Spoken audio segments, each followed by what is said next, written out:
ସ୍ୱର୍ଗରେ ସବୁ କିଛି ଅଛି କିନ୍ତୁ ମୃତ୍ୟୁ ନାହିଁ। ଗୀତାରେ ସବୁ କିଛି ଅଛି କିନ୍ତୁ ମିଥ୍ୟା ନାହିଁ। ଦୁନିଆରେ ସବୁ କିଛି ଅଛି କିନ୍ତୁ କାହାରିକୁ ଶାନ୍ତି ନାହିଁ।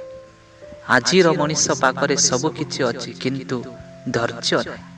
ସେହିପରି ଏଠି ଆଶା ଅଛି କିନ୍ତୁ ପୂର୍ଣ୍ଣତା ନାହିଁ।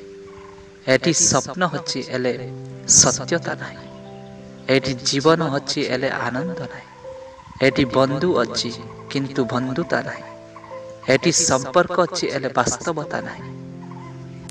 ଦିନେ ଆତ ପାଦକୁ ପଚାରିଲା, ତୋତେ ସମସ୍ତେ ପ୍ରଣାମ କରୁଛନ୍ତି, ହେଲେ ମୋତେ କେବେ ବି ପ୍ରଣାମ କରୁନାହାନ୍ତି, କ'ଣ ପାଇଁ? ପାଦ ସୁନ୍ଦର ଉତ୍ତରଟିଏ ଦେଲା, ପ୍ରଣାମ ପାଇବାକୁ ହେଲେ ତଳେ ରହିବାକୁ ପଡ଼ିଥାଏ, କିନ୍ତୁ ଉପରେ ନୁହେଁ।